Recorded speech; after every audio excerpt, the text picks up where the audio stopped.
चलिए बच्चों आगे चलते हैं। नेक्स्ट इज किसी भी वेव की वेलोसिटी कैसे निकालते हैं, और more specifically of course chapter का नाम ही वेव ऑन स्ट्रिंग है, तो स्ट्रिंग पर जो वेव है उसकी वेलोसिटी कैसे निकालते हैं चलिए देखते हैं। हेडिंग लिखिए speed of wave on string, speed of wave on string. Next is speed of wave on string. ठीक है बच्चों,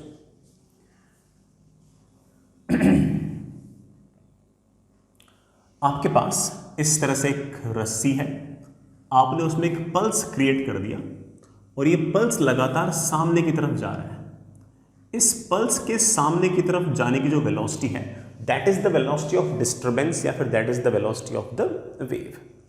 हम जानते हैं कि मीडियम पार्टिकल्स, रस्से के पार्टिकल्स तो यूं ऑसिलेट करेंगे, लेकिन डिस्टर्बेंस लगातार आगे जाएगी और उस डिस्टर्बेंस के जाने की जो स्पीड है that speed is known as of course speed of the wave या फिर speed of the disturbance.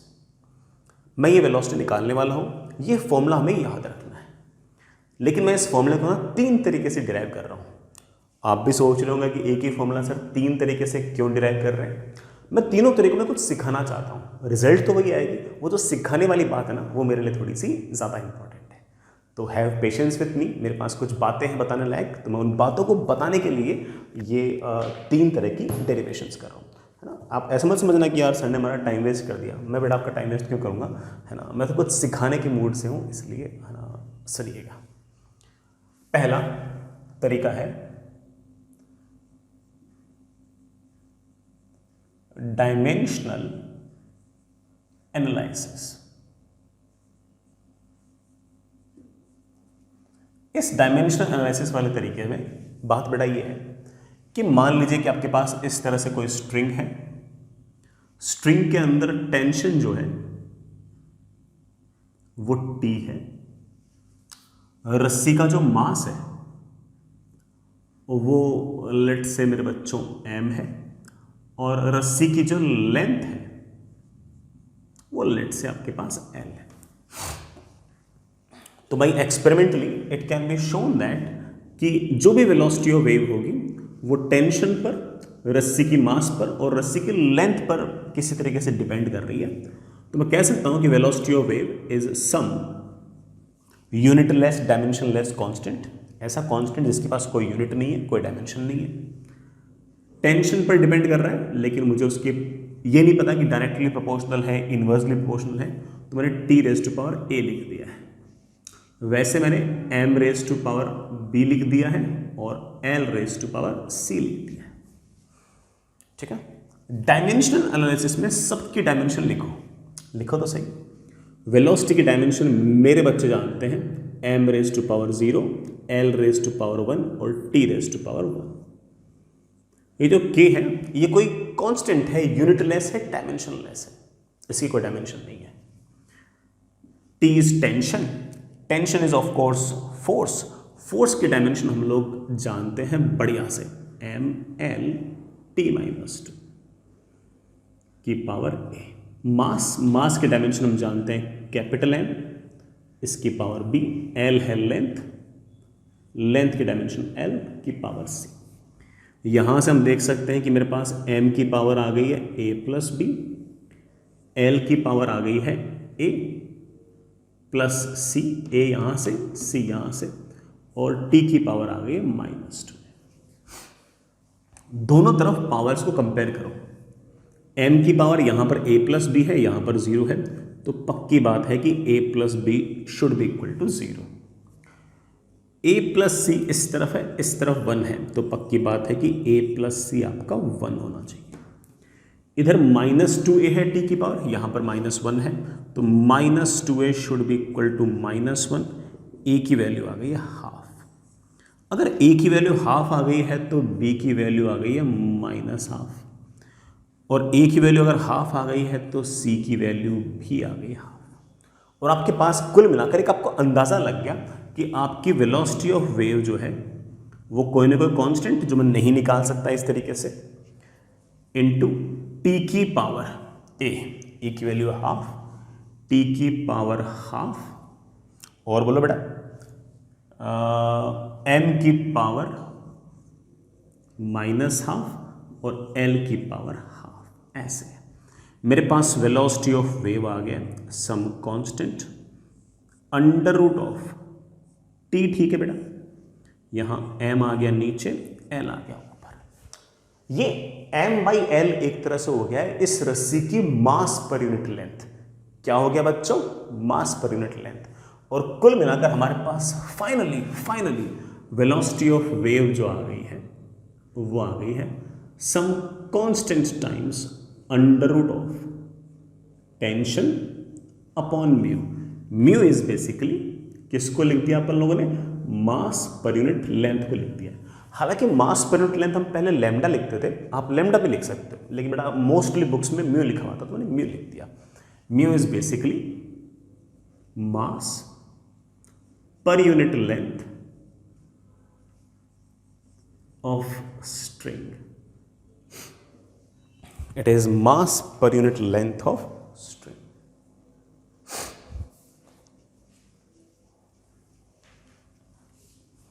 Experimentally, मैं तो इतना ही कर सकता हूं, experimentally the value of k comes out to be 1, और कुल मिलाकर फाइनली बेटा आपकी रस्सी पर जो वेव आई है उसकी वेलोसिटी का जो फॉर्मूला आया है that is root of t by v। इस डायमेंशनल एनालिसिस वाले तरीके में ऑफ कोर्स ये तरीका आसान है, लेकिन इसमें सबसे बड़ी खामी ये है कि जो k की वैल्यू है ना ये नहीं निकाल पाए हम। ये जो बिना डायमेंशन के जो कांस्टेंट है ना इसकी वैल्यू हम नहीं निकाल पाए। ये तो बड़ा एक्सपेरिमेंट से ही हम फाइंड आउट कर सकते हैं।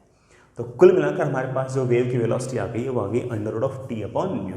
मैं ये बिल्कुल नहीं कह रहा हूँ कि ये सबसे अच्छा तरीका है वेलोसिटी ऑफ वेव निकालने का, नहीं, ये तो मैं डायमेंशनल एनालिसिस से कोई भी फॉर्मूला कैसे निकालते हैं वो बात बताना चाह रहा था। तो मैंने सोचा कि यार ठीक है, अच्छा मौका है। हालांकि हम कभी ना कभी अलग से यूनिटी डायमेंशन चैप्टर भी पढ़ेंगे और उसमें डायमेंशनल एनालिसिस भी पढ़ेंगे और उसमें भी इसी तरह के कोई ना कोई सवाल करेंगे, लेकिन जब ये चीज़ देख ही रहे थे तो मैंने सोचा कि क्यों ना हम यहीं सिखा दें आपको, और मेरे ख्याल से सीख भी क्यों होंगे, आपके लिए बहुत बड़ा टास्क तो होगा नहीं, छोटा सा काम था। ठीक है बच्चों, मुझे आपकी शक्लें देख के लग रहा है कि आपको ये वाला तरीका बिल्कुल पसंद नहीं आया, बिल्कुल भी पसंद नहीं आया, आथू बिल्कुल पसंद नहीं आया। कोई बात नहीं, अब हम फिजिक्स से करते हैं। ये तो ऐसे जुगाड़ था यार, है ना, किसी बच्चे को लगे कि सर कोई आसान सा तरीका बताओ, तो ये आपका आसान सा तरीका, बाकी तो अच्छे से करते हैं। ठीक है, अच्छे से करते। दूसरा तरीका, velocity of wave on string निकालने का दूसरा तरीका, और ये मेरा फेवरेट है, ये मुझे अच्छा लगता है, आपको भी लगेगा, चिंता मत करो। आपके पास इस तरह की एक पल्स है, बड़ा आपने रस्सी ली और यूं करके छोड़ दिया तो एक पल्स क्रिएट हुई। ये पल्स लगातार आगे जा रही है और इस पल्स के पास सामने की तरफ वेलोसिटी है, of course velocity of wave. ठीक है, ये जो रस्सी है इसमें टेंशन है T और इस रस्सी की मास पर यूनिट लेंथ जो मेरे पास वो है म्यू। ठीक है, आप एक काम करो बच्चों, आप है ना इस रस्सी के साइड में खड़े हो जाओ और आप भी इस तरफ जिस स्पीड से वेव आगे जा रही है आप भी उसी स्पीड से सामने की तरफ चलते जाओ। Of course velocity of wave constant है तो आपकी स्पीड भी कांस्टेंट है। आपकी अगर स्पीड कांस्टेंट है इट मींस दैट आपकी वेलोसिटी कांस्टेंट है। वेलोसिटी कांस्टेंट है मतलब आपका एक्सेलरेशन जीरो है। एक्सेलरेशन जीरो है, इस बात का सीधा सीधा अर्थ यह है कि आप एक इनर्शियल फ्रेम ऑफ रेफरेंस हो। क्या हो बच्चों? Inertial frame of reference.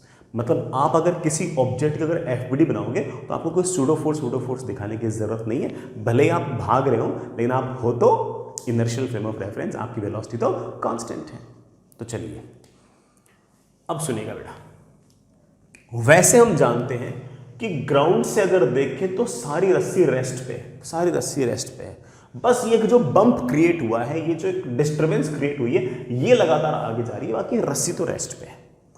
लेकिन ये जो ऑब्जर्वर है ना, ये कहेगा कि नहीं सर रस्सी रेस्ट पे नहीं है, बल्कि ये कहेगा कि सर मुझे रस्सी ऐसे नज़र आ रही है। याद करो रिलेटिव मोशन में क्या सिखाया था, रिलेटिव मोशन में मैंने आपको ये सिखाया था कि जो भी आपका ऑब्जर्वर है उसकी वेलोसिटी को बाकी सब में उल्टा करके जोड़ दो।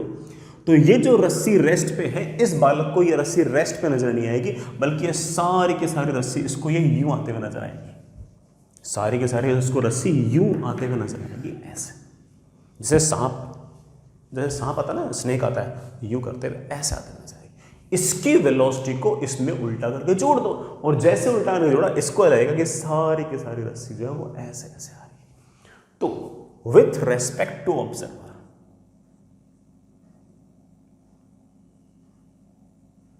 जो आपकी स्ट्रिंग है वो जैसे स्नेक आता है बिल्कुल वैसे, जैसे स्नेक जो आता है ना वो यूं लहराते हुए ऐसा ऐसा, इसको ऐसा लग रहा है कि रस्सी जो है वो यूं आ रही है and this is velocity of V. अब एक काम करो, रस्सी का छोटा सा बिल्कुल छोटा सा एलिमेंट लो और इसकी एफबीडी बनाओ। रस्सी जा ऐसे रही है, this is velocity of v. ये जो छोटा सा एलिमेंट आया है, ऑफ कोर्स आप इसे एक सर्कल का पार्ट मान सकते हो।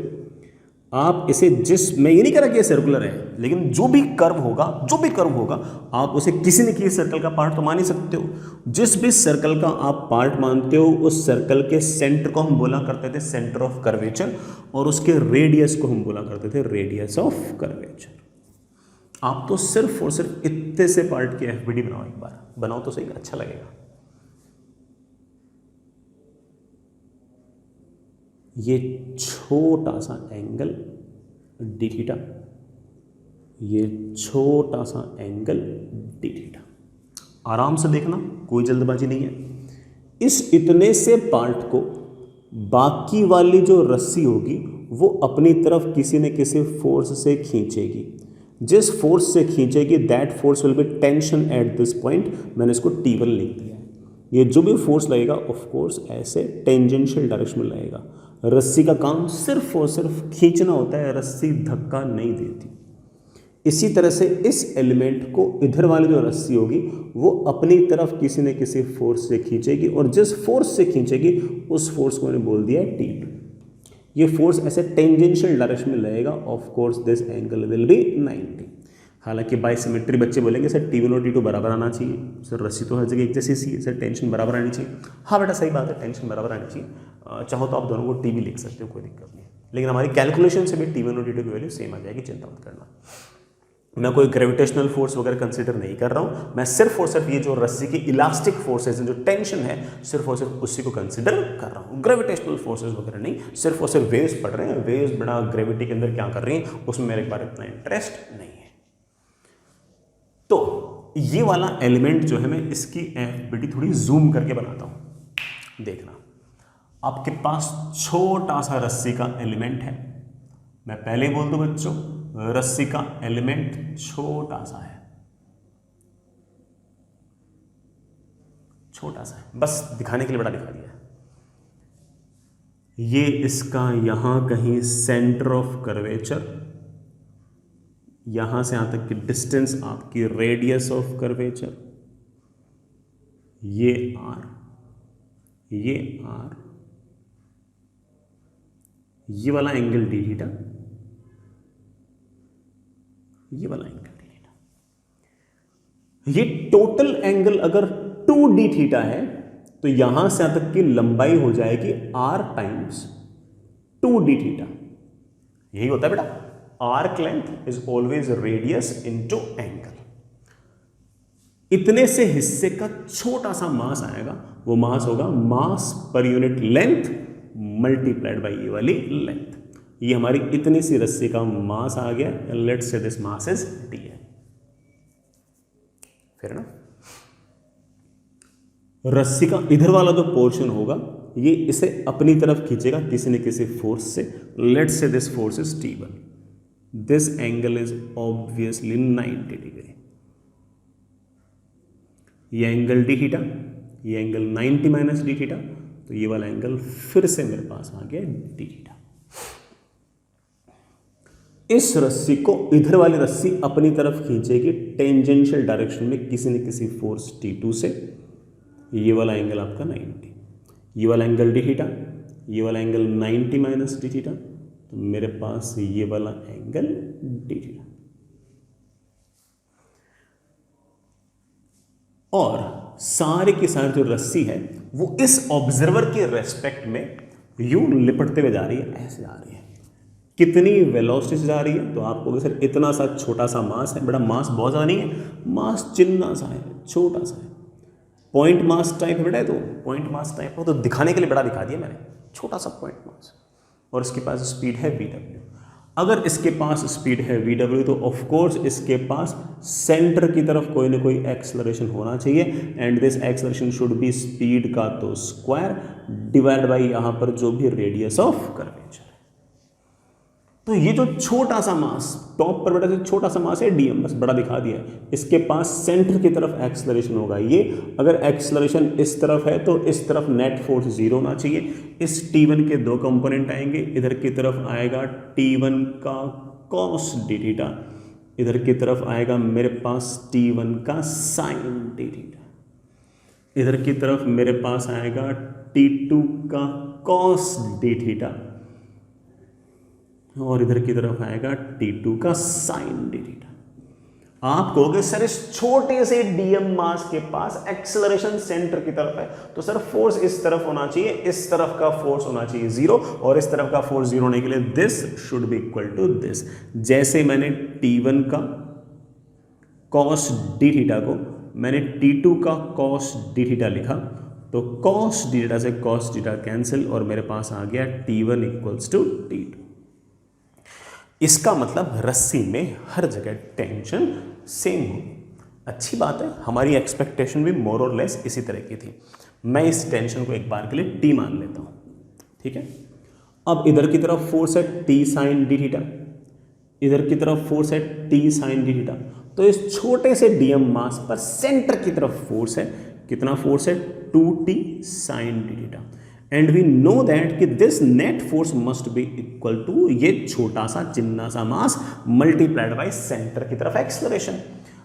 ऑब्वियस बात है कि ये चिन्ना सा मास होगा मास प्रति यूनिट लेंथ, मास पर यूनिट लेंथ मल्टीप्लाइड बाय ये चिन्नी सी छोटी सी लेंथ, और ये चिन्नी से छोटी सी लेंथ आ गई है 2r d थीटा। और इस तरफ एक्सेलरेशन, इस तरफ एक्सेलरेशन है वेलोसिटी ऑफ वेव का स्क्वायर ऑन 2 से 2 गायब, R से R गायब।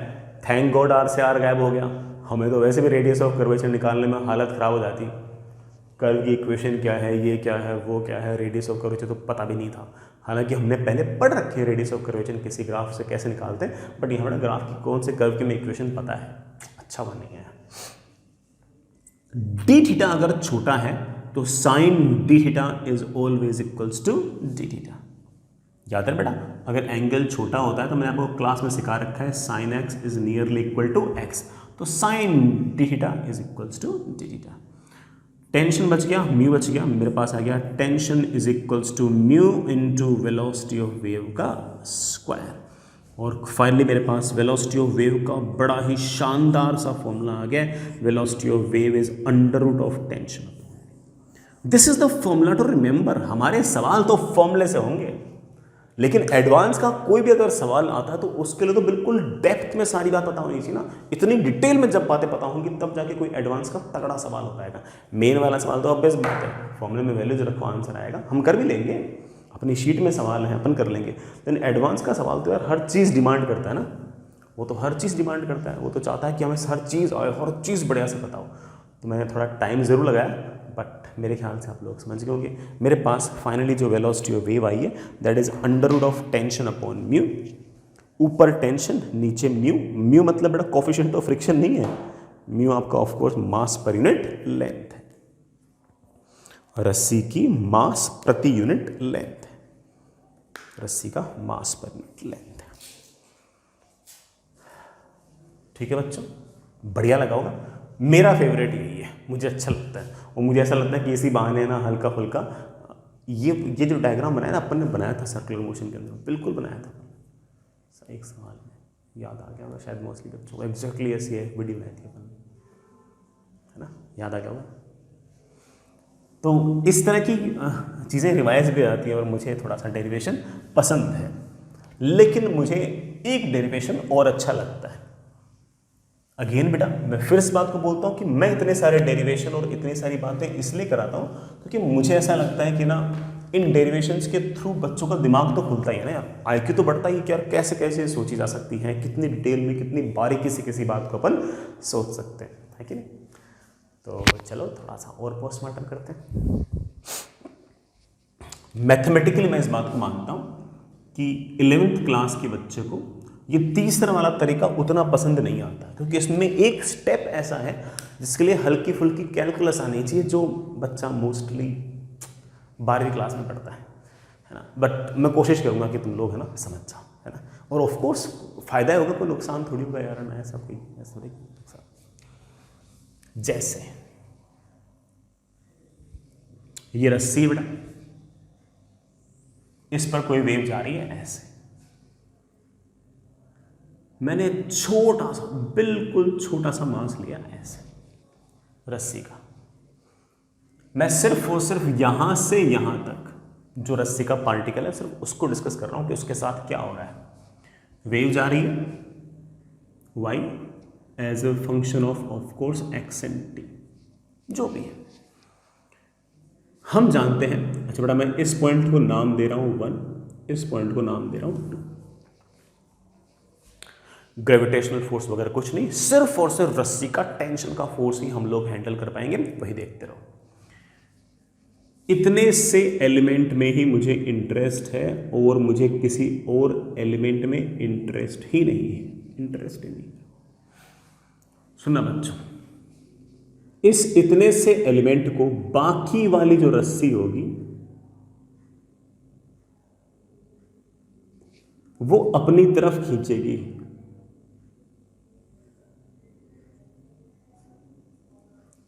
किसी न किसी फोर्स टेंशन T से, and let's say this angle is θ1। Point 1 पर जो टेंजेंट बना उसका स्लोप में जो एंगल बना वो θ1 बना, ठीक है। और इस पॉइंट 2 पर जो बाकी रस्सी है, जो इधर वाली रस्सी है, राइट साइड वाली जो रस्सी है, ये रस्सी इस पॉइंट 2 को अपनी तरफ खींचेगी किसी न किसी फोर्स T2 से, टेंजेंशियली ऐसे अपनी तरफ खींचेगी किसी न किसी फोर्स T2 से। ये T2 मान लीजिए कि ऐसे हॉरिजॉन्टल से एंगल बना रहा है θ2। मैं दिखाने के लिए बात बोलूं कि अगर मैं इसी को अगर यूं पीछे लेके जाऊंगा तो ये स्लोप वाला एंगल आपका θ2 आएगा, ये वाला एंगल θ2 तो ये वाला एंगल भी θ2। तो ये जो इतना सा चिन्ना सा एलिमेंट है, ये जो इतना सा चिन्ना सा एलिमेंट है, अगर मैं इस चिन्ह से एलिमेंट पर फोर्सेस की अगर बात करूं तो फोर्सेस इस तरह से, फोर्सेस इस तरह से,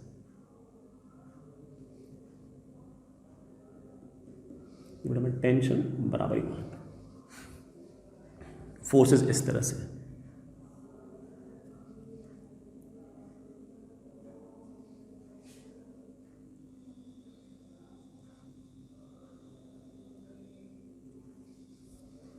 इधर की तरफ t का cos θ2, इधर की तरफ t का sin θ2, इधर की तरफ t का cos θ1 और इधर की तरफ t का sin θ1। कुल मिलाकर इस dm मास के पास अंदर की तरफ नीचे की तरफ एक नेट फोर्स आएगा। सर नेट फोर्स क्या आएगा? बिकॉज वी नो दैट कि रस्सी के सारे पार्टिकल इस तरह से ऐसे चल कर रहे हैं और इस पार्टिकल के पास भी सेंटर की तरफ कोई ना कोई एक्सलरेशन आएगा and that acceleration is acceleration of particle. बेटा मैं उसे नाम दे रहा हूं AP। और सेंटर की तरफ अगर कोई ना कोई फोर्स आएगा तो ऑब्वियस बात है कि है ना उसके पास सेंटर की तरफ कोई ना कोई नेट फोर्स होना चाहिए। That net force will B obviously this minus this. आप कह सकते हो कि वो फोर्स आएगा अंदर की तरफ and that force can be named as a restoring force, and this restoring force will be of course t sin theta 1 minus t sin theta 2. t को बेटा बाहर निकाल लो, मैं एक छोटा सा अप्रोक्सीमेशन ले रहा हूं कि हम बेटा सिर्फ और सिर्फ छोटे एम्पलीट्यूड की वेव्स ही पढ़ते हैं, उनमें आपके जो एंगल थीटास हैं वो बहुत छोटे होते हैं, और एंगल बहुत छोटे होते हैं तो ऐसे केस में हम कह सकते हैं कि अगर आपका थीटा स्मॉल है then we can say that कि sine theta is nearly equal to tan theta. So this sine theta 1 can be written as of course tan theta 1 and this sine theta 2 can be written as tan theta 2. Sir ये sine के बजाय आप ten में इतने interested क्यों? मैं ten में इसलिए इंटरेस्टेड हूं कि टेन थीटा 1 और टेन थीटा 2 तो स्लोप्स हैं, और स्लोप्स को मैं कम से कम dy बाई डी एक्स वगैरह से रिलेट कर सकता हूं.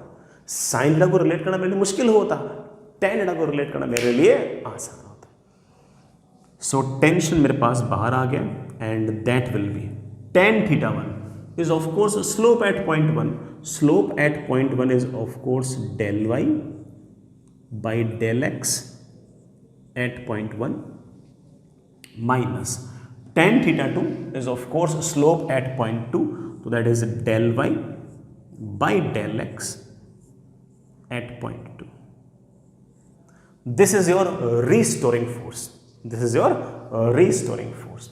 तो हमारे पास कुल मिलाकर जो restoring force है उसकी वैल्यू आ गई है, साइड में लिख दो बेटा, t times del y by del x at point 1 minus del y by del x at point 2.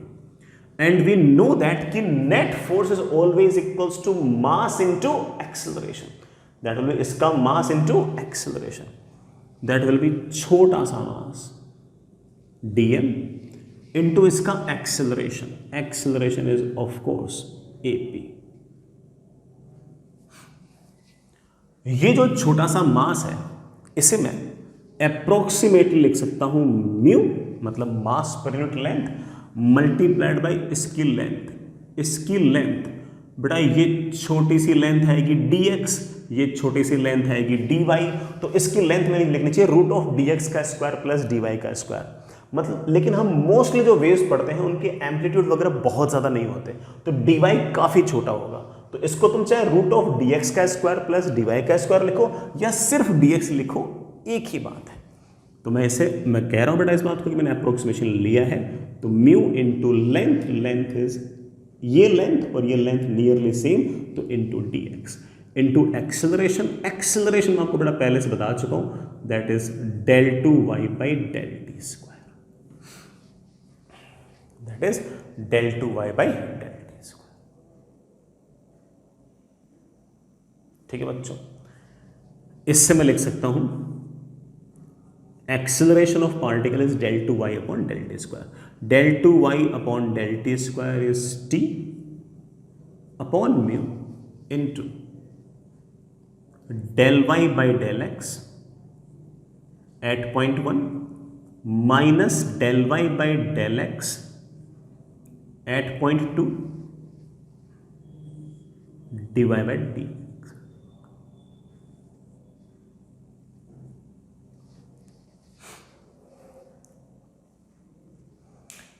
अब जरा इस बात को चेक करो, यहां पर हल्की सी कैलकुलस है बेटा, ठीक है, मैं उसमें ज़्यादा हेल्प नहीं कर सकता, लेकिन दैट इज अवर कैलकुलस. वो कैलकुलस ये है कि del y by del x at point 1 minus del y by del x at point 2 that divide by dx, it is always equals to del 2y by del x square. dy by dx के हल्के से change को अगर मैं dx से अगर divide कर दूंगा तो ये एक तरह से y का डबल डिफरेंशिएशन हो जाएगा. क्या हो जाएगा? y का डबल डिफरेंशिएशन हो जाएगा. जैसे याद करो, y में छोटा सा चेंज डिवाइड बाई x में छोटा सा चेंज, इसको हमने क्या लिख दिया था? dy by dx. इसी तरह से dy में छोटा सा change, sorry dy by dx में से छोटा सा चेंज,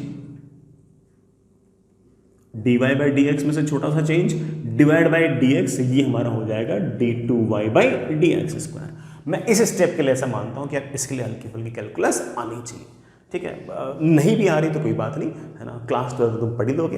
तो एक तरह से ये आपका आ गया डबल डेरिवेटिव, और मेरे पास एक इक्वेशन आ गई है del 2y by del t square is equals to T by mu into del 2y upon del x square. याद करो कि मैंने आपको क्लास के अंदर किसी भी ट्रेवलिंग वेव की लीनियर डिफरेंशियल इक्वेशन सिखाई थी, और वो लीनियर डिफरेंशियल इक्वेशन मैंने शायद मेरे बच्चों को सिखाई थी del 2y by del t square is equals to velocity of wave का square into del 2y upon del x square. किसी भी ट्रेवलिंग वेव की लीनियर डिफरेंशियल इक्वेशन ये है, और हमारे पास इस सवाल के अंदर ये आ रही है। दोनों को कंपेयर करो, जैसे ही मैंने दोनों कंपेयर किया, यहां पर भी del 2y upon del t square, यहां पर भी del 2y upon del t square, यहां पर भी del 2y upon del x square, बेटा यहां पर भी del 2y upon del x square, यहां पर वेलोसिटी ऑफ वेव का स्क्वायर, यहां पर आपका टी अपॉन म्यू, और हमारे पास बहुत मेहनत के बाद वेलोसिटी ऑफ वेव आ गई है under root of T upon mu.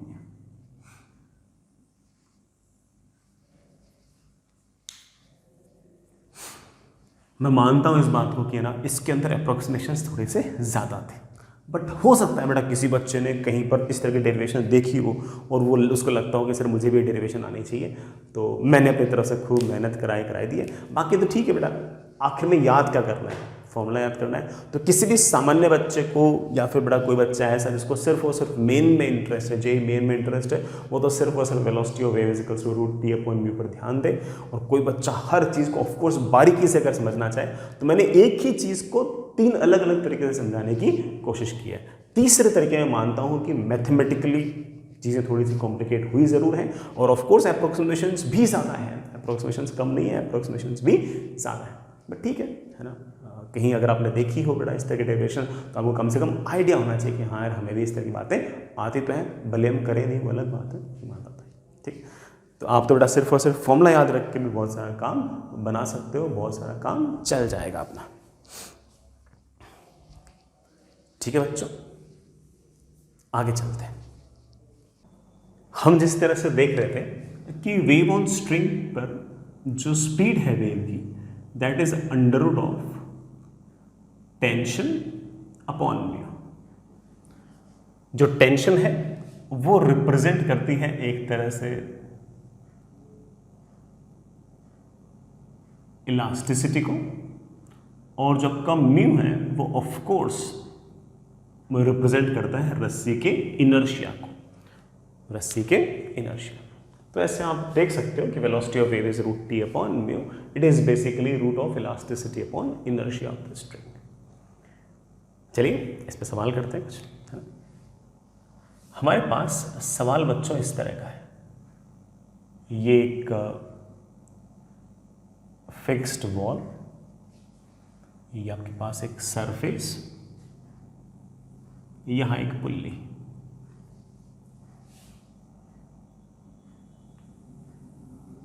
ये आपके पास एक स्ट्रिंग जो यूं चलते चलते चलते ऐसे आ गई है। यहां कहीं आपके पास एक 5 kg का ब्लॉक लटका रखा है, 5 kg का मैंने ब्लॉक लटका रखा। ये यूनिफॉर्म स्ट्रिंग है, यूनिफॉर्म है मतलब हर बराबर बराबर लेंथ पर बराबर बराबर मास।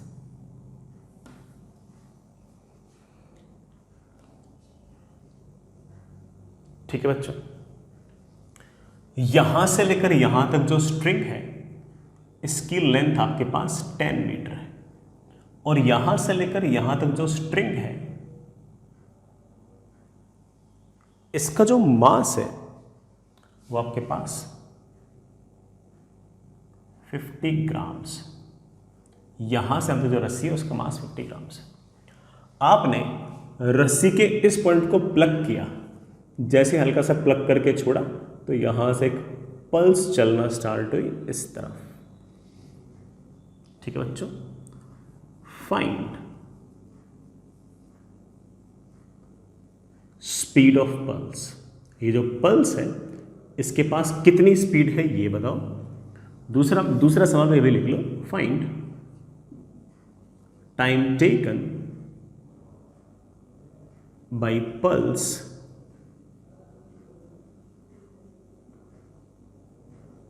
to strike the pulley। ये पल्स जाएगी जाएगी जाएगी जाएगी, पुल्ली से टकराएगी। जिस टाइम पर पुल्ली से टकराएगी वो टाइम बताओ। पहली बात तो ये 5 kg का ब्लॉक है तो ऑफकोर्स 50 न्यूटन नीचे, तो ये आपका 50 न्यूटन ऊपर, ये आपका टेंशन आ गया। इस 5 kg के सामने इस रस्सी का मास बहुत ज़्यादा है नहीं, तो आप मान सकते हो कि हर जगह टेंशन सेम है। तो आपके पास टेंशन जो है वो 50 न्यूटन ही लेनी है। रस्सी का मास बहुत ज़्यादा नहीं है तो आप बेटा 50 न्यूटन ले सकते हो। यहाँ पर भी रस्सी का मास तो इतना है, सॉरी यहाँ से लेकर यहाँ तक रस्सी का मास मुझे दिया हुआ है, तो मैं इसका म्यू निकाल सकता हूँ, मास पर यूनिट लेंथ निकाल सकता हूँ। Mass is 50 grams, that is mu होता है मास पर यूनिट लेंथ। मास है 50 ग्राम, ग्राम को कन्वर्ट करने के लिए 10⁻³ upon length, length is of course 10। ये मेरे पास आ गया 5 × 10⁻³ kg पर मीटर। मुझे वेलोसिटी ऑफ वेव पूछी गई है। It is very simple, velocity of wave is of course under root of tension, वो है 50। Mu, mu is of course 5 × 10⁻³। 5 से 5 कैंसिल, 10⁻⁴ का जो रूट है वो 10⁻² आ गया। सब कुछ SI यूनिट में सॉल्व किया तो आपके पास आंसर आ गया 100 मीटर पर सेकेंड। अगले सवाल में मुझसे पूछा है कि इस पल्स को यहाँ से यहाँ तक आने में कितना समय लगेगा। यूनिफॉर्म रस्सी है, हर जगह टेंशन सेम है, तो आप कह सकते हो कि टाइम लगेगा। यहाँ से यहाँ तक ऑफ कोर्स रस्सी की लेंथ है 10 मीटर और पूरे रास्ते आपकी जो स्पीड है वो है 100 मीटर पर second. So the answer comes out to be 0.1 second. तो इस पल्स को यहाँ से यहाँ तक आने में सिर्फ 0.1 सेकेंड लगेगा। सेकेंड का 10वां हिस्सा 1/10 सेकेंड लगेगा। ठीक है, आसान सा सवाल है, कोई बहुत भारी काम इसमें है नहीं। तो इस तरह के फॉर्मूले हमारे काफ़ी काम आ सकते हैं। इस तरह के फॉर्मूले पर सवाल आपसे बहुत सारे पूछ सकते हैं। सिचुएशन नई नई क्रिएट कर सकते हैं और फॉर्मूला हमेशा आपका वही काम देगा, कोई दिक्कत नहीं आएगी। जैसे एक और पूछता हूं, हालांकि इस सवाल के अंदर थोड़ा सा RBD वगैरह भी इन्वॉल्व करेंगे। ठीक है, सवाल इस तरह से आपके पास कि आपके पास एक फिक्स्ड सीलिंग छत है, बड़ा फिक्स्ड है। ये आपके पास एक रॉड है, यूनिफॉर्म रॉड है इस तरीके से, यूनिफॉर्म रॉड है इस तरह से। ठीक, यहां पर मैंने एक आइडियल स्ट्रिंग टाइप है बेटा, हल्की स्ट्रिंग है ऐसे लटका रखी। इस कोने पर भी मैंने रस्सी ऐसे लटका रखी। ठीक, दीज आर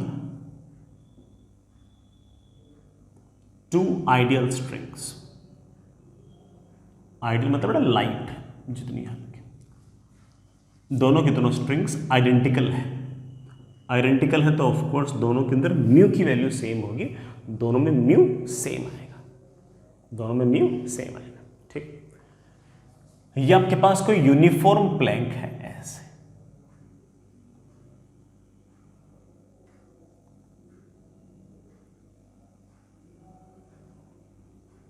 मैं इधर वाली स्ट्रिंग को स्ट्रिंग 1 कह रहा हूं, इधर वाली स्ट्रिंग को स्ट्रिंग 2 कह रहा हूं। दोनों ही स्ट्रिंग्स का म्यू हमें सवाल के अंदर दे रखा है। इट इज 10 ग्राम्स पर मीटर। बेटा इसको पहले kg में कन्वर्ट कर लेना जब भी जरूरत पड़े। दैट इज 10 ग्राम्स पर मीटर। ये जो प्लैंक है ये यूनिफॉर्म है और इसका जो मास है वो आपको 10 kg गिवन है। ठीक है बच्चों, यहां कहीं एक ब्लॉक रखा हुआ है, इस ब्लॉक का मास भी 10 kg है। यहां से ये 25 सेंटीमीटर दूर है और यहां से ये 75 सेंटीमीटर दूर है। कुल मिलाकर प्लैंक की जो लंबाई है वो 1 मीटर है, 100 सेंटीमीटर है। ठीक है, सवाल के अंदर जो वेव की जो वेलोसिटी है उसका कॉन्सेप्ट तो एक लाइन का होगा, velocity of wave is root T by mu, बाकी तो मैकेनिक्स है। हमने इस स्ट्रिंग 1 के अंदर कोई पल्स क्रिएट कर दी और स्ट्रिंग 2 के अंदर कोई पल्स क्रिएट कर दी। वेव की वेलोसिटी स्ट्रिंग 1 में क्या होगी ये बताओ, वेव की वेलोसिटी स्ट्रिंग 2 में क्या होगी ये बताओ। सिर्फ यही सवाल है। फाइंड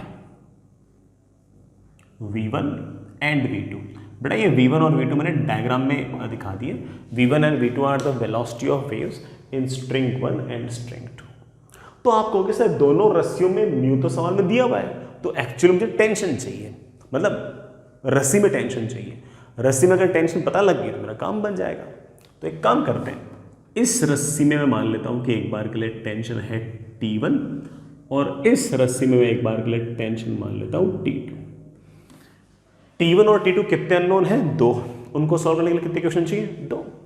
हमारी जो रॉड है, ये जो प्लैंक है और उसके ऊपर जो रखा हुआ ब्लॉक है, ये सारा का सारा अरेंजमेंट रेस्ट पे है। कौन से फोर्सेस हैं? T2 ऊपर, T1 ऊपर, प्लैंक पर नीचे की तरफ mg that is 100 Newton, centre पे लगता हुआ दिखाना। इस 10 kg का भी नीचे की तरफ 100, ये बेटा यहां दिखा देना। हम जानते हैं कि T1 प्लस T2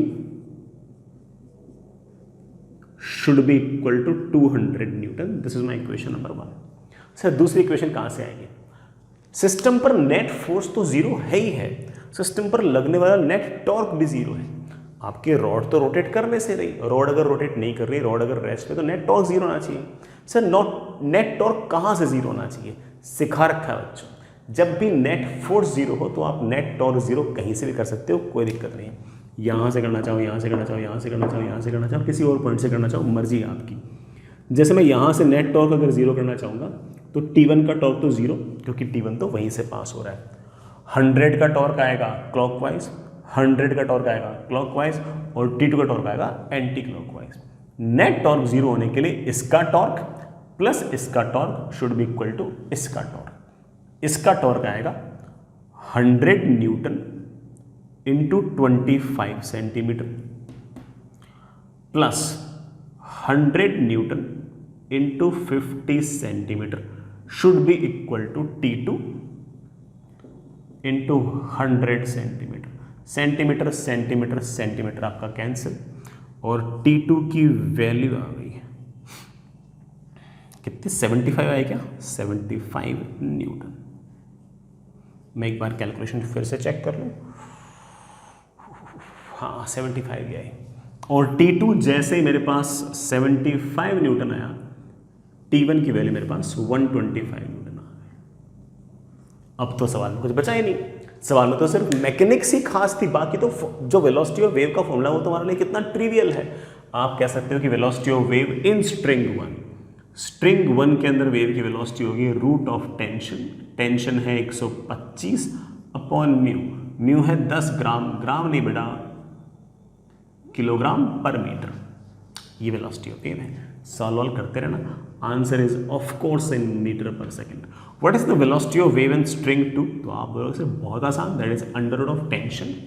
T2 कितना है? T2 है 75 न्यूटन अपॉन म्यू। बेटा म्यू दोनों का सेम दे रखा है, मास पर यूनिट लेंथ दोनों की सेम है।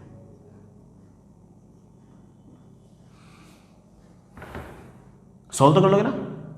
बहुत आसान सी वैल्यूज हैं, बड़े आराम से आपका आंसर आएगा।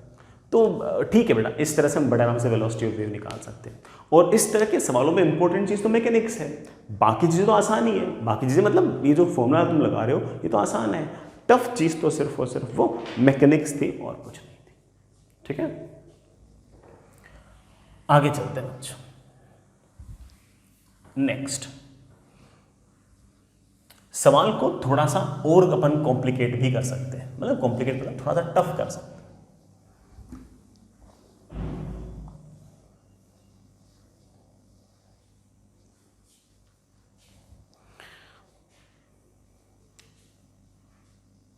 हेडिंग लिखिए बेटा,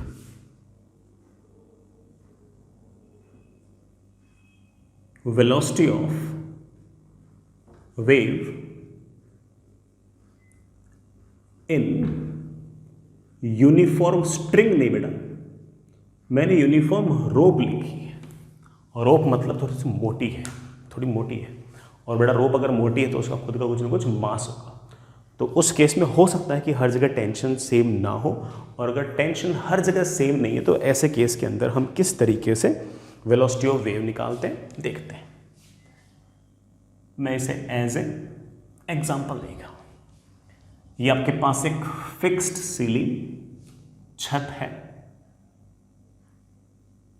ऐसे हमारे पास एक यूनिफॉर्म रोप है जो लटक रखी है ऐसे।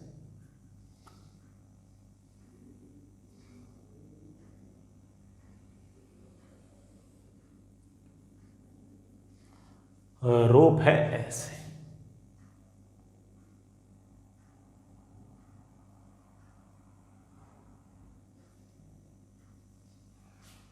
इस तरह से रोप है।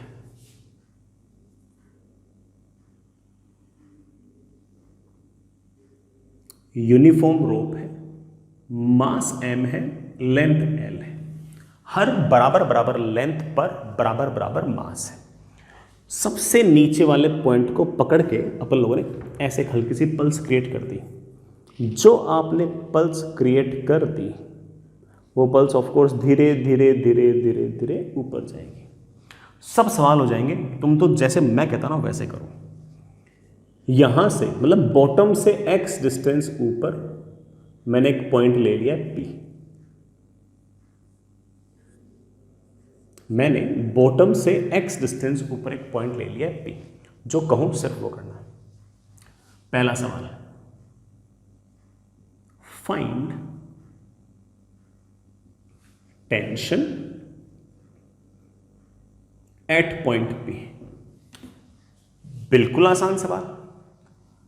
P पॉइंट पर इससे ऊपर वाली जो रस्सी होगी वो अपने से नीचे वाली रस्सी को ऊपर की तरफ खींचेगी T से, और ये जो इतनी रस्सी है इसका mg लगेगा नीचे। इतनी से रस्सी का मास है कितना? तो आप बोलोगे सर इतनी से रस्सी का मास है ये। L लेंथ पर अगर m मास है तो x लेंथ पर मास है m/l into x। Uniform rope है, ये मास इंटू g, ये वेट हो गया। हम जानते हैं कि भले ही पल्स ऊपर जा रही हो लेकिन रस्सी तो रेस्ट पे है, रस्सी तो कहीं नहीं जा रही। रस्सी अगर कहीं नहीं जा रही तो ऊपर का फोर्स बराबर नीचे का फोर्स। तो पहला सवाल तो मुझसे बन गया है, टेंशन की वैल्यू आ गई है m/l इंटू xg, ये टेंशन। दूसरा सवाल find velocity of wave when it reaches point P। जब वेव चलते चलते चलते P पॉइंट पर पहुंचेगी तब वेव की वेलोसिटी क्या होगी? आप बोलोगे सर ये वाला काम तो मेरे को बढ़िया से आता है, यही तो बल्कि मेरे को आता है। Velocity of wave is under root of T upon mu. Tension की वैल्यू है mxg upon l upon mu. Mu मतलब मास पर unit length, m mass string का है, l लेंथ है, तो of course this is m upon l। m से m गया, l से l गया, वेलोसिटी ऑफ वेव मेरे पास आ गया रूट ऑफ gx। ये जो velocity of wave root gx आई है ये मैं कुछ बता रही है, ये मैं कह रही है कि सबसे नीचे वाले पॉइंट पर ऑफ कोर्स x की वैल्यू 0 थी, तो यहां पर वेव की वेलोसिटी 0 थी। जैसे जैसे वेव ऊपर जाएगी उसके पास लगातार x की वैल्यू बढ़ती जाएगी, तो स्पीड वेव की लगातार बढ़ती जाएगी बढ़ती जाएगी बढ़ती जाएगी, और यही वेव अगर चलते चलते चलते सबसे ऊपर पहुंच जाएगी तो पक्की बात है कि यहां पर पहुंचने पर तो वेव की वेलोसिटी रूट gx। x कितना हो गया ऊपर वाले पॉइंट पर? आप बोलो सर l लेंथ है यहां से यहां तक, तो यहां पर x की वैल्यू l हो गई है, तो यहां पर तो वेव की वेलोसिटी बढ़ते बढ़ते हो गई है रूट gl। यहां पर उन्होंने x की वैल्यू को l लिख दिया क्योंकि ऊपर वाला पॉइंट तो नीचे वाले पॉइंट से l डिस्टेंस ऊपर है। जैसे जैसे वेव ऊपर जा रही है वैसे वैसे लगातार उसकी स्पीड बढ़ रही है। आगे चलो, फाइंड एक्सेलरेशन ऑफ वेव। बेटा वेव का एक्सेलरेशन निकालो, बताओ। वेव का एक्सेलरेशन पूछ लिया, सर वेव को कहां से एक्सेलरेशन आ गया? बेटा आ तो गया, आप ही तो कह रहे थे अभी कि सर सबसे नीचे वाले पॉइंट पर वेव की वेलोसिटी 0 है, जैसे जैसे ऊपर जा रहा हूं वेव की वेलोसिटी लगातार बढ़ रही है, तो सर जरूर वेव के पास कोई ना कोई एक्सेलरेशन तो होना चाहिए। कैसे निकालें? Very simple, velocity of wave का स्क्वायर मुझे दे रखा है gx। पता नहीं बेटा आपको याद है या नहीं है, लेकिन एक्सेलरेशन का एक फॉर्मूला हुआ करता था डिस्प्लेसमेंट के टर्म्स में, v dv बाई dx। क्या होता था? v dv by dx। कैसे निकालें? डिफरेंशिएट कर दो इसको x के रेस्पेक्ट में। चलो, v स्क्वायर का डिफरेंशिएशन होगा x के रेस्पेक्ट में 2v into d v by d x. G तो कॉन्स्टेंट है, बाहर आ गया, x का डिफरेंशिएशन x के रेस्पेक्ट में आ गया 1, तो मेरे पास v d v by d x की वैल्यू आ गई है 2, आ गया नीचे, तो ये आ गया g बाई 2। तो हमारे पास एक्सेलरेशन की जो वैल्यू है वो आ गई है g बाई 2। भगवान की कृपा से एक्सेलरेशन कांस्टेंट आ गया। हालांकि ऐसा नहीं कि एक्सेलरेशन कांस्टेंट नहीं आता तो हम आगे के सवाल नहीं कर पाते, लेकिन ठीक है, एक्सेलरेशन अगर कांस्टेंट आ गया तो हमने तो इक्वेशंस याद की थी ना बिल्कुल शुरुआत के अंदर, v is equal to u plus a t, s equal to u t plus half a t square वगैरह वगैरह। वो इक्वेशंस कम से कम मेरे लिए काम आ सकती हैं।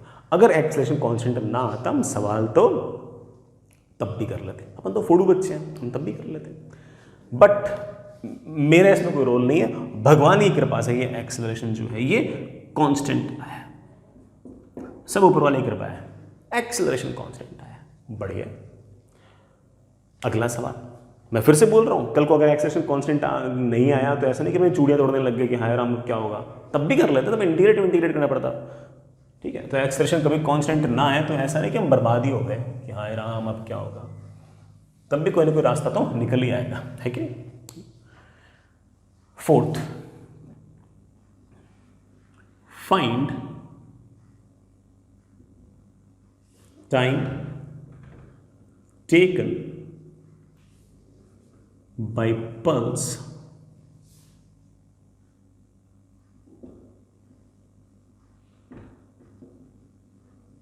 to reach the ceiling। इस पल्स को चलते चलते चलते सीलिंग तक पहुंचने में कितना टाइम लगेगा? देखो बड़ा प्रॉपर तरीका तो ये था कि हमारे पास जो v आया था ना, जिसकी वैल्यू रूट जी एक्स थी, उसको लिखना चाहिए था dx by D T. X को वेरी करना चाहिए था 0 से लेके l तक, और t को वेरी करना चाहिए था 0 से लेके t तक। आंसर आ जाता और आंसर ले आते हैं, लेकिन मुझे लग रहा है कि मैं क्यों करूँ इतना?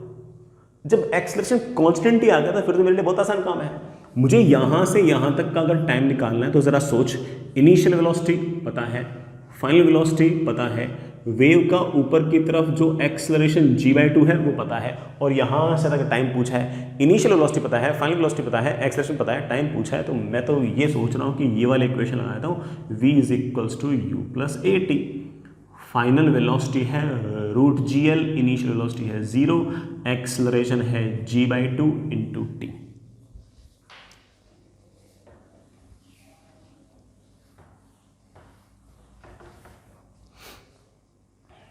और टाइम की वैल्यू आ गई मेरे पास 2 टाइम्स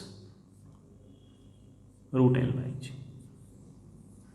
ये टाइम आ गया। इवन कोई बच्चा कर देगा सर मैं v is equals to u plus a t ना लगाकर s equals to u t plus half a t square लगा सकता हूं क्या? अरे हाँ बेटा, क्यों नहीं लगा सकता? यहां से यहां तक वेव का जो डिस्प्लेसमेंट है वो l है, इनिशियल वेलोसिटी 0 है, एक्सेलरेशन तेरा g/2 है, t की वैल्यू आ गई है that is 2 times root l by g. क्यों लिख रहा हूँ, वही तो है। जो अच्छा लगे वो लगाओ, किसने मना किया तुम लोगों को? जो अच्छा लगे लो। कोई कहते हैं सर आपने एक फॉर्मूला और सिखाया था, s equals to u plus v upon 2 into t, सिखाया था ना। डिस्प्लेसमेंट आपका एल है, इनिशियल वेलोसिटी 0 है, final velocity root g l है अपॉन 2 इंटू टी, वही आंसर आपसे।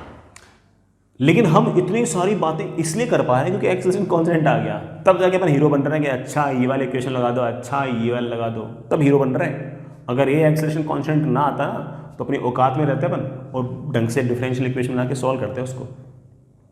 एक्सेलरेशन कांस्टेंट आ गया, सब भगवान की कृपा है, इसलिए बेटा ठीक है कर रहे हैं, इस तरह से फॉर्मूला लगा रहे हैं।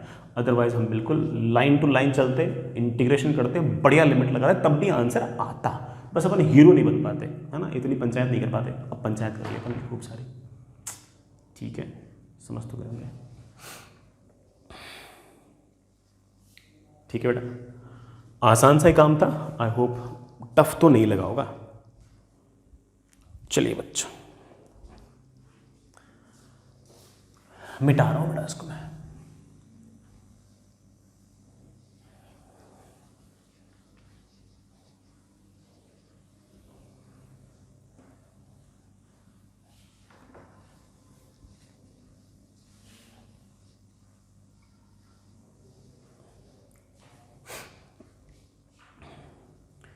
एक बड़ा बढ़िया सा सवाल है यार, अच्छा सवाल है, तगड़ा सवाल है, करें, है ना, 2-3 पार्ट होंगे, करते हैं ना, अच्छा लगेगा। हमारे पास एक स्ट्रिंग है बेटा, हमारे पास एक स्ट्रिंग है, उस स्ट्रिंग के अंदर यूनिफॉर्म टेंशन है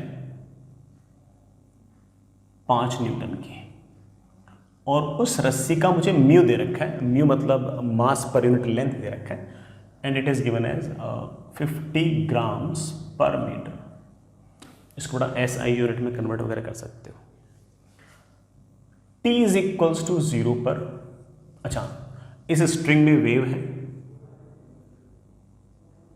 जो पॉजिटिव एक्स एक्सिस के अलोंग जा रही है, वेव है पॉजिटिव एक्स एक्सिस के अलोंग जा रही है, लेकिन वेव जो है ना वो साइनोसॉइडल नहीं है, वो अलग से शेप की है। वेव का शेप क्या है वो मुझे t इज इक्वल्स टू 0 पर बता रखा है। वेव का जो शेप है वो मुझे t इज इक्वल्स टू 0 पर बता रखा है। देखना बेटा कैसे बता रखा है, y is equals to x/4 + 1, x की वैल्यू -4 से लेके 0 तक हो तो ये है, सब मतलब समझ आएगा, चिंता मत करो। y is equals to -x + 1, ये सिर्फ और सिर्फ तब है जब x की वैल्यू 0 से 1 हो, और y की वैल्यू 0 है अदरवाइज मतलब बेटा x की वैल्यू इस रेंज में ना हो तो y हमेशा आपका 0 है। ये शेप बता रखी है रस्सी की, कब t इज इक्वल्स टू 0 पर। छोटे छोटे 2 सवाल है, पहले वो करते हैं। फाइंड स्पीड ऑफ वेव, बेटा जो भी वेव है उसकी स्पीड बताओ, and draw shape of string at t equal to 0। t is equal to 0 पर रस्सी दिखेगी कैसे वो बनाओ।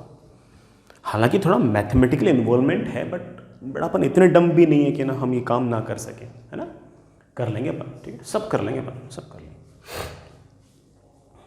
पहले आसान वाला काम कर लेते हैं, है ना, फाइंड स्पीड ऑफ वेव। ये हो सकता है कि तुम में से मोस्टली बच्चों ने कर भी लिया हो। अच्छा बेटा, ये जितने भी कोऑर्डिनेट्स वगैरह ना, ये सारे के सारे सेंटीमीटर्स में, चाहे x हो चाहे वो हो y हो, सब के सब सेंटीमीटर्स में। वैसे कुछ ना बोला जाए तो हम बेटा मीटर में लेते हैं, लेकिन ये सवाल के अंदर गिवन है कि सारे के सारे सेंटीमीटर्स में। Velocity of wave is of course √t/μ। Tension है 5 न्यूटन, म्यू है 50 ग्राम 10⁻³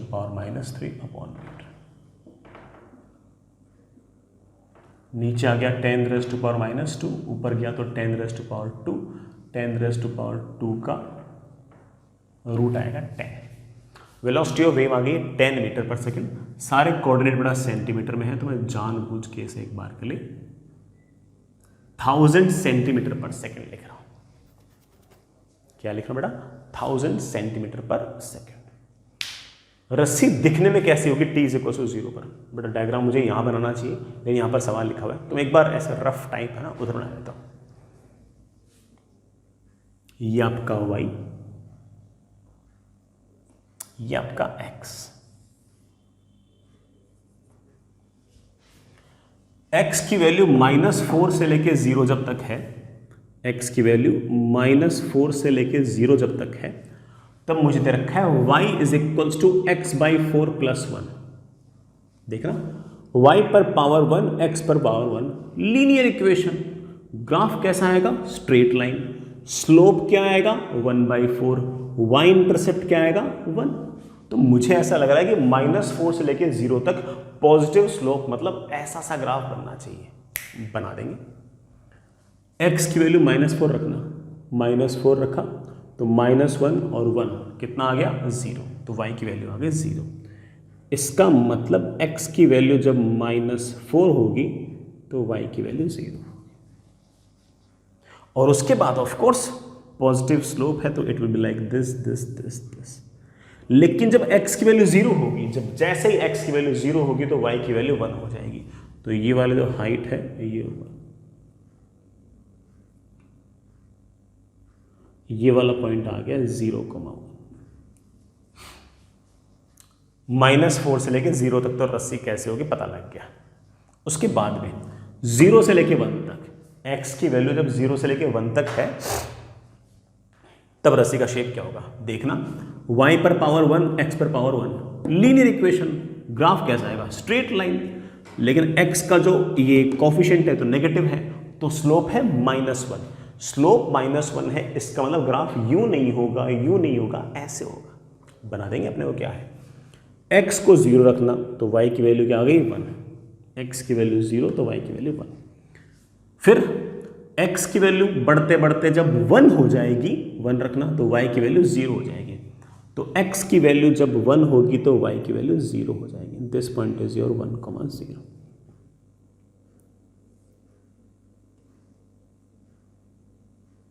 ये लो बेटा, तो हमारी रस्सी ऐसे है, यूं है, यूं है, और otherwise y 0। Otherwise y equals to 0 मतलब बाकी टाइम आपकी रस्सी ऐसे है।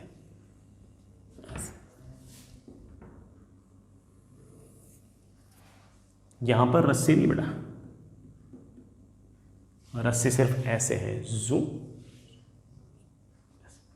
और रस्सी हमेशा ऐसे नहीं रहेगी, ऐसी सिर्फ t इज इक्वल्स टू 0 पर है। बाकी तो आपका सारा का सारा सिस्टम में वेव जा रही है इस तरफ, और जो वेव की वेलोसिटी है वो मुझे दे रखी है 1000 सेंटीमीटर्स पर सेकेंड। सर सेंटीमीटर क्यों बोल रहे हो बेटा? सेंटीमीटर इसलिए बोल रहा हूँ क्योंकि ये जो x और y कोऑर्डिनेट्स हैं ये सारे के सारे आपके सेंटीमीटर में। बेटा मैं डायग्राम जो है ना मैं एक बार वापस से बनाना चाहता हूँ, है ना, थोड़ा सा टाइम वेस्ट होगा आपका, सॉरी फॉर दैट। बट बेटा मैं लेफ्ट एंड पर ये डायग्राम बनाना चाहता हूँ। वो मैंने क्या किया बेटा, क्वेश्चन लेफ्ट एंड पे लिख दिया तो मेरे पास जगह नहीं थी। तो t इज इक्वल्स टू 0 पर रस्सी जो होगी वो ऐसे होगी।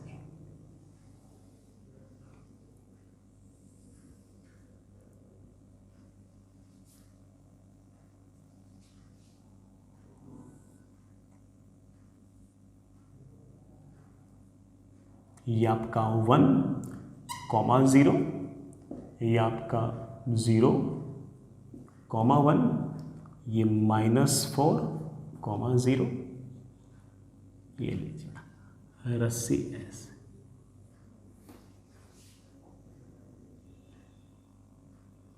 और जो सारी डिस्टर्बेंस है वो इस तरफ जा रही है 1000 सेंटीमीटर पर सेकेंड। ठीक है, बढ़िया। अगला सवाल पूछ रहा हूं, इसी में अगला सवाल पूछ रहा हूं। Draw wave at t equal to 0.01 second. t is equals to 0.01 second पर वेव बनाओ। बना देंगे। सारी वेव सामने की तरफ जा रही तो सारी डिस्टर्बेंस जो है वो सामने की तरफ चली जाएगी। कितनी चली जाएगी? आप बोलोगे सर वेव के पास वेलोसिटी है 1000 सेंटीमीटर पर सेकेंड और टाइम है 0.01 सेकेंड। सेकेंड से सेकेंड कैंसिल, x की वैल्यू आ गई है 10 सेंटीमीटर। सारी डिस्टर्बेंस जो है वो 10 सेंटीमीटर आगे चली जाएगी। अगर ये कहानी t इज इक्वल्स टू 0 की थी तो t is equals to 0.01 second पर रस्सी ऐसे नहीं होगी, बल्कि t is equals to 0.01 second पर रस्सी ऐसे होगी। ये जो -4,0 वाला पॉइंट है ना, ये आपका 10 सेंटीमीटर आगे चला जाएगा, मतलब ये यहां कहीं आ जाएगा 6,0।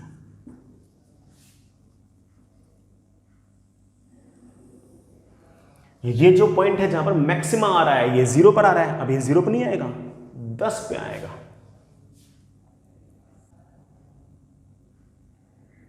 ये आपका 10, ये आपका 10,1।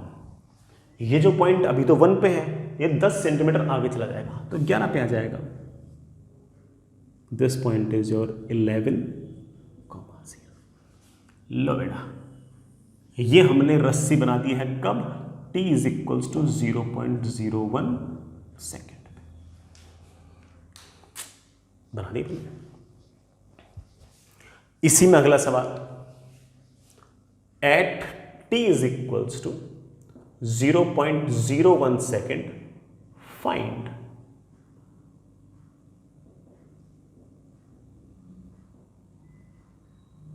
Displacement of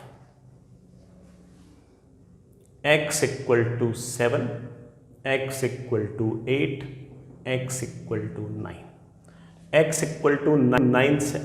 equal to 7 centimetre, x equal to 8 centimetre, x equal to 9 centimetre, इन पॉइंट्स का डिस्प्लेसमेंट बताओ। बता देंगे। जैसे 7 सेंटीमीटर वाला जो पॉइंट है वो यहां नहीं होगा बेटा, यहां नहीं। मुझे तो कोई खास मुश्किल काम नहीं लग रहा, मुझे तो ऐसा लग रहा है कि ये बड़ा वाला ट्रायंगल और ये छोटा वाला ट्रायंगल दोनों सिमिलर है। ये मेरे पास है 1 सेंटीमीटर, मैं कह सकता हूं 1/4 should be equal to y/1। बड़ा y की वैल्यू आ गई 1/4, तो इस पॉइंट का कोऑर्डिनेट मैं बड़े आराम से लिख सकता हूं। बड़ा क्या लिखोगे इस पॉइंट का कोऑर्डिनेट? इस पॉइंट का x कोऑर्डिनेट तो हमें सवाल के अंदर दे रखा है 7 है, और y कोऑर्डिनेट आ गया है 1/4। इसी तरह से x कोऑर्डिनेट जो 8 सेंटीमीटर है, 8 सेंटीमीटर वाला पॉइंट बेटा मेरे ख्याल से यहां गया, ये 6 है, ये 8 है, तो ये डिस्टेंस आपके पास आ जाएगी 2। अगेन ये वाला ट्रायंगल और ये बड़ा वाला ट्रायंगल दोनों सिमिलर है, मैं कह सकता हूं perpendicular upon base 1/4 should be equal to y/2। y की वैल्यू मेरे पास आ गई 1/2, तो ये हाइट आ गई 1/2, तो आप कह सकते हो दिस इज 8,1/2। बेटा आप समझ तो गई हो, ये आएगा आपके पास 9,3/4। ऐसे निकाल सकते हो। अगला सवाल, इसी टाइम पर at t is equals to 0.01 second find velocity of string particle at x equals to 7 centimetre. x equals to 7 centimetre वाला जो पॉइंट है ना, इस पार्टिकल की वेलोसिटी बताओ। वेव की वेलोसिटी नहीं, पार्टिकल की वेलोसिटी। सर पार्टिकल की वेलोसिटी वैसे ट्रांसवर्स डायरेक्शन होगी, पक्का होगी, और हम जानते हैं कि वेव यूं आ रही है तो हर पार्टिकल नकल करेगा अपने से लेफ्ट वाले की। लेफ्ट वाले हैं नीचे, तो x इक्वल टू 7 वाले पॉइंट के पास वेलोसिटी होगी नीचे। काश मैं ये वेलोसिटी बता पाऊँ, बच्चे वाले बिल्कुल हमें तो याद है, velocity of particle is minus velocity of wave into slope.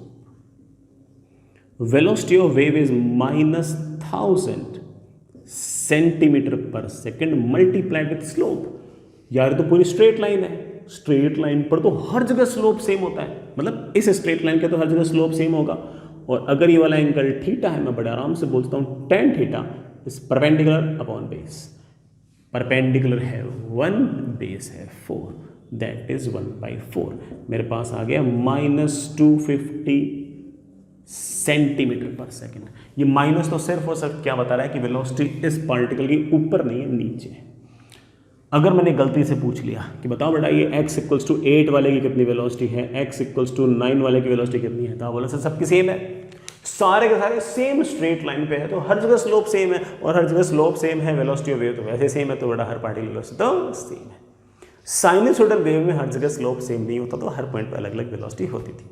हाँ, अगर कोई मुझसे यहाँ किसी पॉइंट पर पूछ ले कि वेलोसिटी क्या होगी, तो मुझे यहाँ पर पहले स्लोप निकालना पड़ेगा, और यहाँ पर स्लोप आपका नेगेटिव आएगा, नेगेटिव नेगेटिव आपका पॉजिटिव हो जाएगा, तो इस पार्टिकल की वेलोसिटी आपकी पॉजिटिव आएगी, अगर 10 से 11 वाले पॉइंट की बात कर रहे हो तो। ऐसे करके हम बड़े आराम से किसी भी पॉइंट की वेलोसिटी, किसी भी पॉइंट की पोजीशन अच्छे से, इत्मीनान से, बड़े आराम से बता सकते हैं, कोई दिक्कत नहीं है इसके अंदर। मेन चीज़ तो ठीक है, मैथमेटिक्स है कि हाँ बेटा हमें हल्की फुल्की इतनी मैथमेटिक्स तो आनी चाहिए। बढ़िया सवाल है, ठीक है। अगेन बेटा फील करने लायक सवाल था, और ऐसा नहीं कि मैं सिर्फ t is equal to 0.01 second पर ऐसा कर सकता हूँ। मैं t इक्वल टू 1 सेकंड में पूछो बेटा क्या होगा, हाँ बोले सर 1 सेकंड पर सारा सिस्टम आगे चला जाएगा, जितना अभी है ना उससे 1000 सेंटीमीटर आगे चला जाएगा। सर बना लूँगा, क्या दिक्कत है, किस पॉइंट का क्या डिस्प्लेसमेंट होगा, ज्योमेट्री लगानी सब कर सकता हूँ मैं, कर सकते हैं ना बच्चों। मैं ये नहीं कह रहा कि बेटा इस तरह के ट्रायंगल टाइप की वेव्स अपने कोर्स में तो मोस्टली साइनोसॉइडल वेव ही है, लेकिन कल को अगर किसी और शेप का अगर स्ट्रिंग आ गया तब भी हम सवाल तो निपटाए देंगे, हो ही जाएंगे अपन से, ठीक है। चलिए बेटा तुम लोग बेटा वेव ऑन स्ट्रिंग की जो इसेंशियल शीट है, वेव ऑन स्ट्रिंग की अलग से शीट आई होगी आपके पास। वेव ऑन स्ट्रिंग की जो भी इसेंशियल शीट है उसकी एक्सरसाइज 1 के पार्ट 1 पार्ट 2 का सेक्शन ए कर लो। हालांकि सेक्शन बी में सवाल बेटा वेलोसिटी ऑफ वेव के हैं, बट तुम एक बार उनको अवॉइड करो, उसमें थोड़े पावर के सवाल भी हैं, तो कल एक बार पावर हो जाए फिर आप एक साथ ही सेक्शन बी निपटा सकते हैं, है ना, फिर सही रहेगा। आप क्यों बड़ा ज़बरदस्ती परेशान होगे, आप एक बार सिर्फ सेक्शन ए निपटाओ।